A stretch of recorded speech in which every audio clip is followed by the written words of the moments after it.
We are in the middle of a global pandemic that's having a severe impact on the world economy. While the Palestinians have come out resilient after facing many economic challenges in the past, the current COVID-19 crisis is unprecedented and has already negatively impacted lives and livelihoods.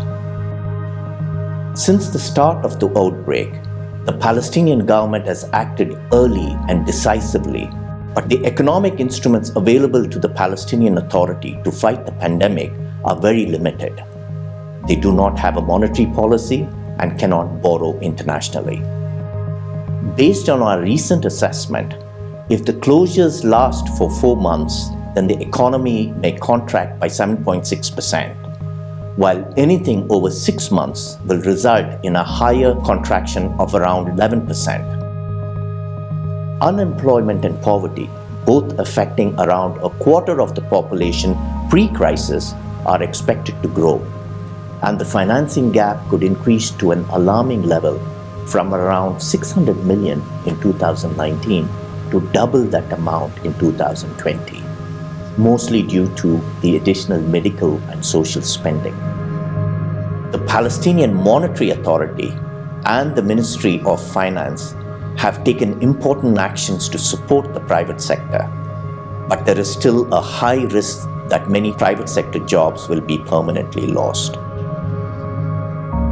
What is the World Bank Group doing? We have mobilized immediately after the Palestinian Authority declared a state of emergency in early March. Within a matter of weeks, we restructured our existing project to provide much needed financing support for the purchase of personal protective equipment, equipping treatment centers, and hiring short-term health personnel. We also prepared an emergency health project of 5 million to support the Ministry of Health.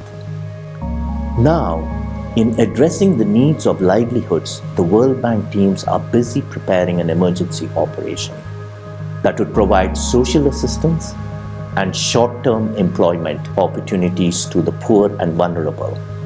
We are also restructuring other existing projects to help municipalities sustain critical service delivery and supporting the private sector. But the World Bank Group is not working alone. We are working closely with our development partners. In the short term, with the limited resources, the Palestinian Authority can prioritize spending towards the poor, while the donor community can look into increasing budget support, help both the private sector and the financial sector. The government of Israel's cooperation is also key in order to bridge the Palestinian Authority's financing gap and facilitate the entrance of goods and services. With all the stakeholders playing their parts, the Palestinian people can protect their health and livelihoods and look towards an economic recovery.